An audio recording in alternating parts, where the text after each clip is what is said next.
Entitled Millennials Outraged. Let's have a look. Good afternoon, everyone. Florian Heise here, and welcome to another episode of HeiseSays. I've got my cool glass of, or plastic cup of water today because it's bloody hot in Brisbane, and I thought we would have some fun and look at this article from news.com.au discussing a retail traineeship at New South Wales Post Office, and it's been slammed on social media of all places because it barred entitled young people, or as it says so here, unfortunately, the successful applicant will not be an over-entitled millennial with an inflated sense of entitlement. Now, before we go into this, let's have a look at what a millennial is, because there's a few few differences really with what a millennial is. So here's a dictionary definition. So definition of a millennial, entry 1 of 2, of or relating to a millennium, or definition of a millennial, entry 2 of 2, a person born in the 80s or 90s, and usually a plural.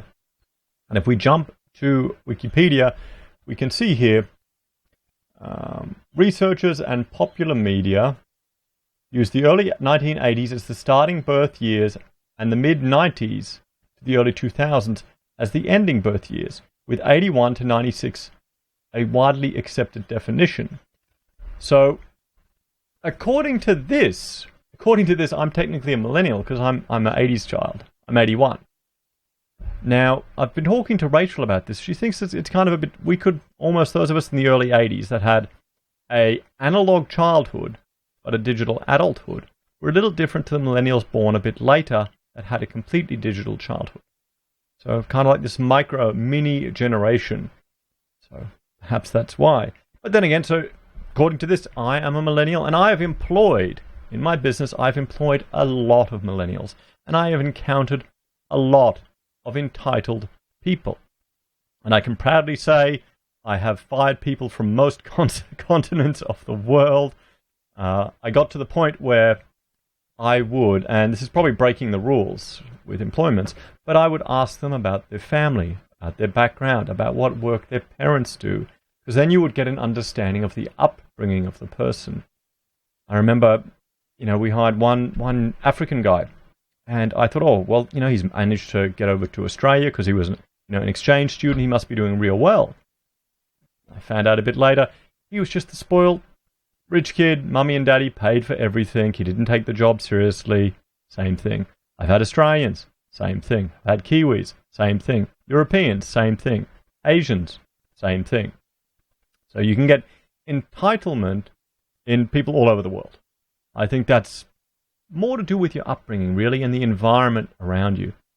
So when we get all these outrage pieces here, I think it could also be, another thing could be just people are growing up. When you're young, who hasn't been a bit smug? Who hasn't been a bit stuck up? Who hasn't been a little bit entitled? And you kind of need reality maybe to smack you around a little bit. You need to fail in life to understand how things work, get up, dust yourself off, and keep going. And here's a concern, though. Here's a theory. I'll put my tinfoil hat on. Let me know in the comments what you think about this. Could it be the rise of overprotective parenting? That we're seeing these entitled people that are now adults, because millennials, we're approaching 40, the oldest of us. We're hitting 40, guys. We're not young anymore. I wouldn't say someone born in 96, would that be young? They're hitting their 30s now. So, do you think this just sheltered parenthood or childhood by their parents could be what's affecting them, could be what is creating this sense of entitlement? Everyone received a participation award. You had to discuss your feelings. And I imagine it's gotten even worse now. At school. No resilience at all. And that's why we have just, children marching the streets terrified the world's coming to an end. We had that too when we were kids. Remember, everyone, in the 80s, what was it? The dolphins, the acid rain, all this stuff. We've lived through all these things before. That's why, you become a cynical old bastard. And I'm well on my way, I can proudly say. So let's have a look at this article. A New South Wales post office has raised eyebrows after posting a job ad which bars entitled young people from applying. I think there's nothing wrong with that. I think there is nothing wrong with it. That'll be a wake-up call. Because there's two types of people in the world. There's types of people who have encountered and employed entitled millennials, and there's people who are outraged over things like this who've probably never employed anyone in their life. You get really good at telling if people are terrible quick. You'll fire them. We got to the point where 2 weeks. One of the, probably the most entitled person we have, this is an Australian guy that Rachel hired, and we found out he was working there, and then all of a sudden we hired another one. We were quite busy, so we had 2 students, because we hired a lot of young students. It would be their first ever job in a professional environment. And this guy, he started giving directions to someone else, telling them what to do, this, and this. And we were saying, well, I was going to Rachel, that's not his role. What's he doing? Why is he bossing around someone else? He needs to get his own work done and not think he's above someone who was hired 2 weeks after him. So Rachel had to pull him aside, because we used to take turns with who would do the human resources stuff, who would deal with it. I remember whenever I talked to my father about, contemporary human resources legislation and rules, he'd just shake his head going, what? It's rubbish. Yeah, prefer the older ways. So Rachel took him over to the cafe to sit down and have a talk, and she also actually brought another colleague, one of our contemporaries who we'd brought on board to be in a middle management role. And she essentially had to pull this guy in line, tell him to not be so entitled, and that he wasn't as good as he thought he was. And he had he burst into tears, which is never a nice thing when you have to do that to an employee. But sometimes you have to give people a dose of reality. And that wasn't, he didn't lose his job. He, went on to get more opportunities, and he recovered from that. That's fine. That's what people sometimes need. Now, we could do that in a small business. Could you do that nowadays in a big business? Have a quiet word to someone saying you got to pull your head in. You probably need to do, train them and do 50 million forms and all this other BS. I was talking to a colleague, and they had a problem with a staff member, and they couldn't fire her. Their business wasn't set up to fire people. There's a whole wealth, a significant body of people that have never actually hired someone, that have never actually fired someone, and they're the ones that are getting outraged by this. Because it is not fun managing people, or particularly if you have problems. So, the Warilla licensed post office, located in Shell Harbour on New South Wales south coast, shared a job listing on Seek yesterday for a retail traineeship. The privately owned and operated post office is looking for an enthusiastic person of either gender who has a great work ethic and is interested in a customer-focused job for the full-time position. That sounds like a great position for a young person. The successful candidate must be able to interact with a wide range of customers, be honest and reliable, able to work in a team environment, and eager to learn and able to take directions. Other requirements are the ability to work in a fast-paced workplace, to be literate and numerative with good handwriting skills, and able to use computers and digital equipment, as well as being well presented. I mean, these all seem like normal things, but sometimes young people or anyone, you've got to learn this the hard way. Oh, okay, what's well presented? How do you present for an interview? I was talking to a gentleman today. What they were doing is, in a local school down here, they were teaching young kids in grade 11 and 12 how to dress for an interview, putting a tie on, presenting themselves. Because sometimes these children have never seen someone working. This is the trap. If you've got multi-generational welfare dependents, they've got no experience, no one to role model off these skills. So here you go. Oh, and they're outraged. However, one telling line at the end of the post caught the eyes of social media users. Well, I mean, this is probably a great way. Everyone who's outraged about this, you don't want them working for you. Because nothing is worse is hiring someone and seeing them just waste all their time all day on social media. I removed chairs in my office. Everyone had to have a standing desk. I removed, I think we ended up having a headphone bans, or I think eventually I've had one, because people needed to answer the phone within one ring. So there are a certain set of rules that you need to apply to.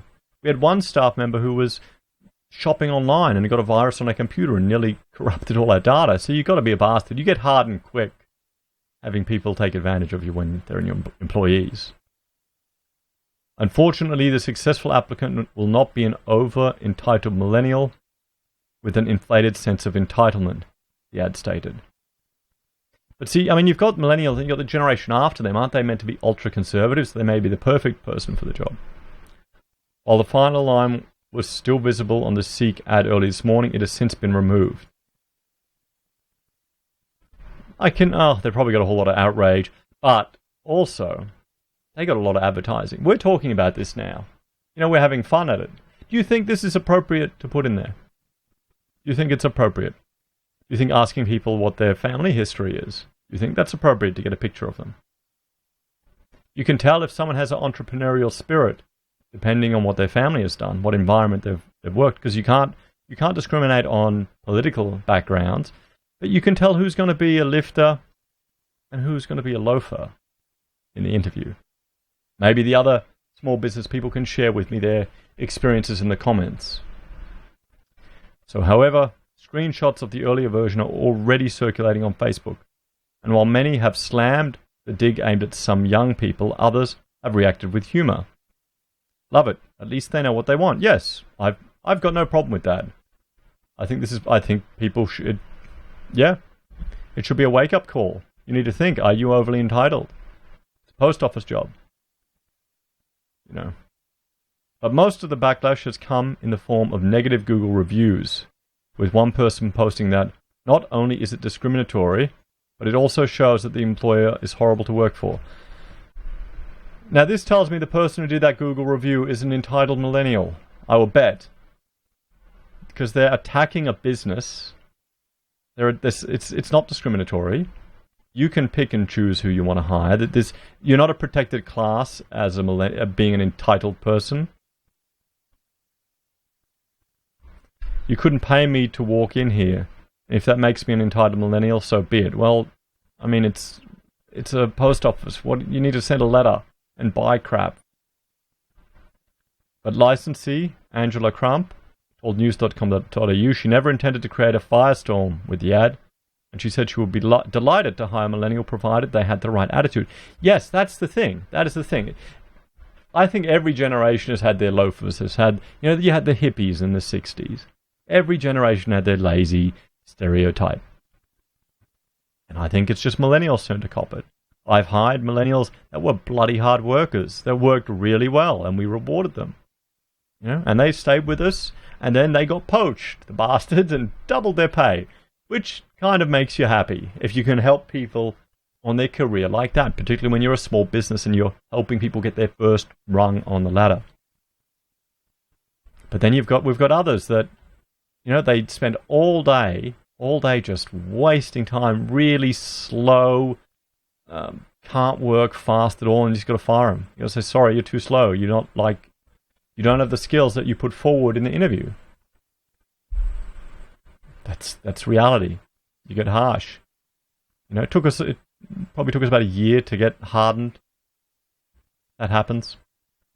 I had one islander, one Fijian guy, and I told him, I said, mate, because I was tutoring as well, and I'd often get the students who I'd tutor come in for, to help for 2 days a week. We'd pay them. I'd say, mate, don't rock up. No island time here in Australia. Now, if you're not familiar, punctuality in Western culture is very different to some of the Pacific Islanders. They've got a more relaxed sense of time and appointment. So I think he was a bit surprised that I knew about the cultural difference, and I highlighted it. And the poor guy, he actually caught the wrong bus and rocked up half an hour late on his first thing. So he came, he worked the first day, and he did a fine job. I said, mate, it's okay, but don't make a habit of it. He never rocked up again and didn't want to get paid. I think he was too embarrassed. I saw him a couple of years later at the exhibition. I said, when are you coming back to work? So, yeah. So she said she decided to add the line to the job ad after having issues with previous applicants. Well, yes, that's it. I mean, this is a sign of frustration. This is a sign of frustration. And everyone who has employed someone, particularly if you get just people so entitled in, when can I have days off? How much am I getting paid? I need this, I need this, I need this. In the interview, they're wasting your time. You don't even want to spend time talking to these idiots until they get a bit humbled. It was tongue-in-cheek. I didn't expect it to cause all this trouble, and in no way am I eliminating millennials. Well, no, she's not. She's just eliminating the entitled ones.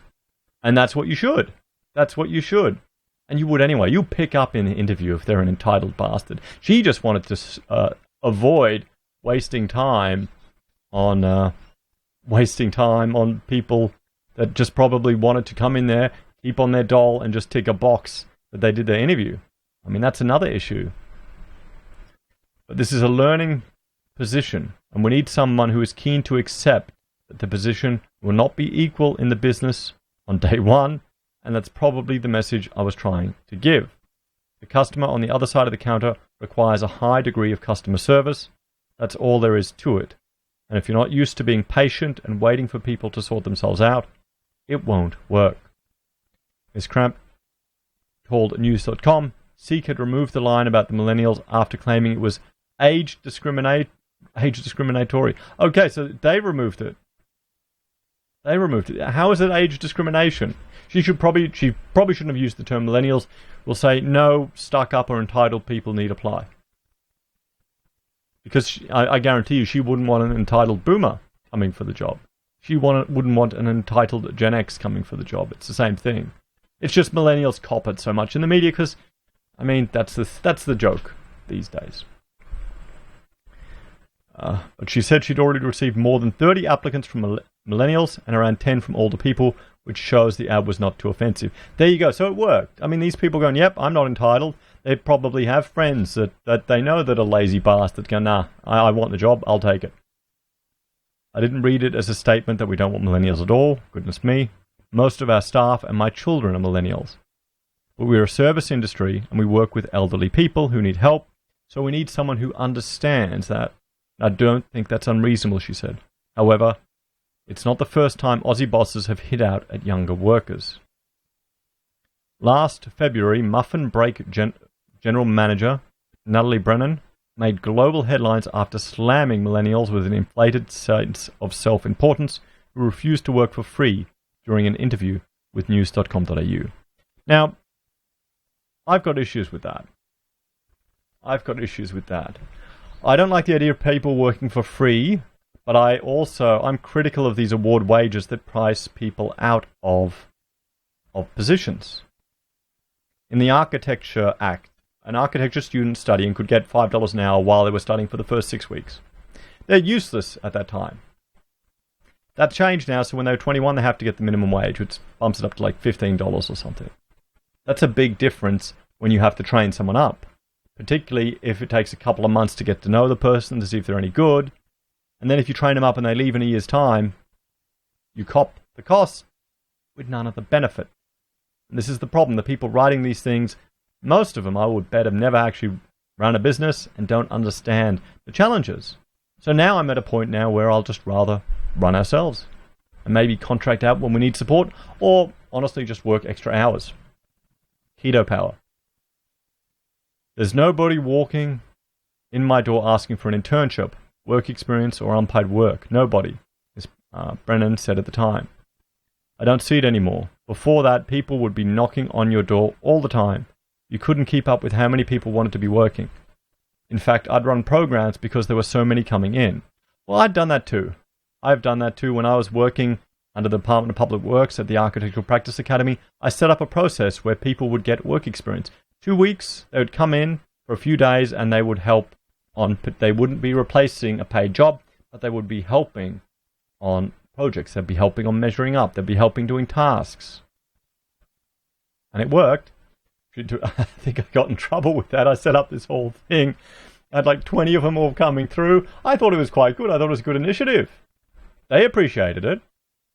Her comments sparked widespread anger, and Ms. Brennan later apologized via a public statement published on the Muffin Break Facebook page in the aftermath of the scandal. I wouldn't call it a scandal.